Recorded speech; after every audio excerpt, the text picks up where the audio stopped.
అది మండు వేసవి. మధ్యాహ్నం 1 గంట దాటింది. పండు ముదుసలి రామభక్తురాలైన ఒక అవ్వ తలపై బరువైన పళ్ళబుట్టతో వేణుగోపాలస్వామి గుడి దగ్గర కాసేపు నీడలో కూర్చుందామని వచ్చింది. మెల్లగా బుట్టను కిందకి దించింది. చెమట పట్టిన ఆ ముడతల ముఖాన్ని తుడుచుకుంటూ, నాయనా గోపాల, ఊరంతా తిరిగాను, ఒక్క పండు కూడా అమ్మలేదు. ఈరోజు పస్తేనా స్వామి అని ఆ వేణుగోపాల విగ్రహం వైపు చూస్తూ తనలో తాను అనుకున్నది. ఇంతలో ఒక బాలుడు నుదుటిపైన కస్తూరి తిలకము, వక్షస్థలం కౌస్తుభహారం, నాసాగ్రహమున నవమౌక్తికం, కంఠాన ముత్యాలహారం, చేతిలో పిల్లను గ్రోవి, శిఖలో నెమలి పింఛంతో ఆ అవ్వవైపుగా వస్తున్నాడు. ఆ బాలుడు ఎవరో కాదు, వేణుగోపాలుడే.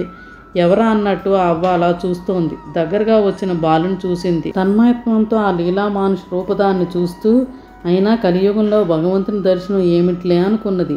అవ్వ, ఈ పళ్ళు తీగా ఉంటాయా అని అడిగాడు బాలుడు. అవును కన్నా, చాలా తీగా ఉంటాయి, తీసుకో అన్నది అవ్వ.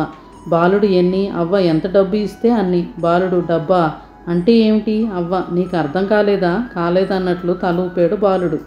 ఈ చోద్యాన్నంతటినీ నారదుడు గమనిస్తున్నాడు. లీలామానుష విగ్రహధారి లీల ఏమిటా అన్నట్లు చూస్తున్నాడు. అవ్వా, అయ్యో పిచ్చికన్నా, డబ్బంటే తెలీదా? నువ్వేదైనా తీసుకుంటే దానికి ప్రతిఫలం ఇవ్వాలి, అదే డబ్బంటే. బాలుడు, అటువంటిదేది నా దగ్గర లేదే అవ్వ. నీకు తెలీదులే, పళ్ళు కొనడానికి డబ్బు కావాలని అమ్మనడుగు ఇస్తుంది. బాలుడు, అమ్మ ఇంట్లో లేదు, యమునకు వెళ్ళింది. అవ్వ, ఇంట్లో ఏమైనా ధాన్యం గింజలు ఉన్నాయా? బాలుడు, ఓ చాలా ఉన్నాయి, గాదెల నిండా ఉన్నాయి. అవ్వ, అయితే కొన్ని తీసుకురా, పళ్ళు ఇస్తాను. బాలుడు, చాలా వింతగా ఉందే, అమ్మ ఎన్నో ఇస్తుంది కానీ ఏమీ తీసుకోదు.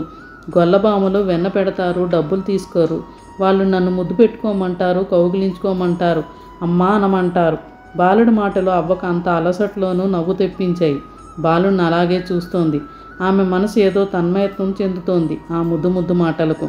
బాలుడు, అమ్మా, అవ్వ నన్నే అన్నది ఆశ్చర్యపోతూ. బాలుడు, అవునమ్మా, నిన్నే అమ్మ అన్నాను. అమ్మ అంటాను, నిన్ను కౌగిలించుకుంటాను, నీ ఒళ్ళో కూర్చుంటాను, నిన్ను ముద్దు పెట్టుకుంటాను. ఒక పండు ఇవ్వవా? తినాలని ఉంది అవ్వ. పిచ్చి తండ్రి, నాకు ఆ అదృష్టం లేదు కన్నా. బాలుడు, ఎందుకు? అవ్వ, నేను అంటరాని దాన్ని, నిన్ను నేను ఎలా ముద్దాడగలను? అవ్వ అలా అంటుండగానే బాలుడు ఇలా అంటూ అవ్వ ఒడిలో వాలిపోయాడు. అవ్వను ముద్దాడాడు. మెడ చుట్టూ తన చిట్టి చేతులతో చుట్టేశాడు. అవ్వ, అయ్యో కన్నా, ఏమిటిది? ఎవరైనా చూస్తే ఎంత గొడవ చేస్తారో. నేను అంటరాని దానను. బాలుడు, ఏం అంటరాని వారు మనుషులు కారా? ఇవన్నీ మానవ కల్పితాలు. అలాంటి ఆంక్షలు నాకు ఇష్టం లేదు. నా స్నేహితులు చాలామంది నీ వంటి వారే. నువ్వు కూడా అమ్మవే నాకంటూ అవ్వను ముద్దు పెట్టుకున్నాడు. నారదుడు చూస్తున్నాడు. ముసిముసి నవ్వులు నవ్వుతున్నాడు.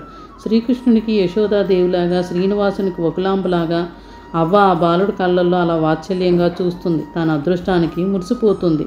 అవ్వ, కన్నా, నువ్వెవరివి? ఏమిటి మాయ? నీ స్పర్శలో నాకు వెలుగులు చిమ్మి తన్మత్యం పరిచింది. కిందటి జన్మలో యశోదాదేవినా లేక వకులాదేవినా? ఈ అదృష్టం తాలు, ఇంతకన్నా ధనం వద్దు. పళ్ళు ఎన్ని కావాలో తీసుకో, 1 2 అన్నీ నా తీసుకో కన్నా, ఎన్ని కావాలో తీసుకో. బాలుడు, నాకు ఇవన్నీ కావాలి. అవ్వ, అలాగే కన్నా, అన్నీ తీసుకో అంటూ అన్నీ తీసి ఒక గుడ్డలో మూట కట్టబోయింది. బాలుడు, ఉండమ్మా, నీకు కావలసిన ధాన్యం గింజలు తెస్తాను. అవ్వ, వద్దు కన్నా, నా జన్మ తరించిపోయింది, పళ్ళు తీసుకో కన్నా అన్నది ఆర్ద్రతగా. ఆ బాలుడు వినిపించుకోకుండా బుడిబుడి అడుగులతో ఇంట్లోకి వెళుతుంటే అవ్వ ఆ బాలుని వైపే చూస్తూ తన్మయత్వంతో బుట్టలో ఉన్న పళ్ళన్నీ బాలుని కోసం గుడ్డలో వేసి మూటకడుతోంది. ఇంతలో బాలుడు తన చిట్టు చేతులతో దోశల నిండా ధాన్యం తీసుకొస్తున్నాడు. ధాన్యపు గింజలు దారంతా పడిపోతున్నాయి.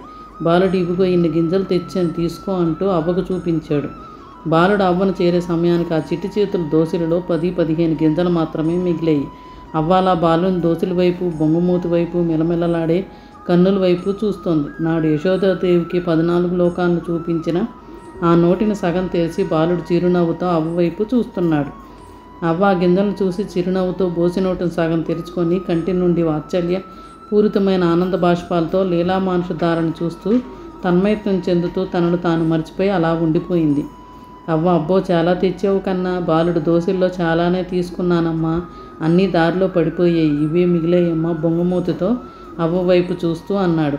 అవ్వ, ఇవే చాలా ఎక్కువ కన్నా, నా బుట్ట నిండిపోతుందంటూ ఆ ధాన్యపు గింజలను ఆనందంగా తీసుకుంది. ఈరోజు చాలా మంచి రోజు అనుకున్నది అవ్వ. ఆ కాసిన గింజల బుట్టలోని గుడ్డలో అపురూపంగా పూసుకొని పళ్ళమూటన బాలునికి ఇచ్చింది. బాలుని మనసారా కౌగిలించుకొని ముద్దు పెట్టుకుంది. విడువులేక అతి కష్టం మీద బయలుదేరింది. అంతా నారద మహాముని తిలకిస్తున్నాడు. ఆ శ్రీకృష్ణ పరమాత్మ ఏళ్ళేళ్ళు చూపనున్నాడా అన్నట్టు నమస్కారం చేశాడు. అవ్వ బుట్ట తేలిగ్గా ఉంది.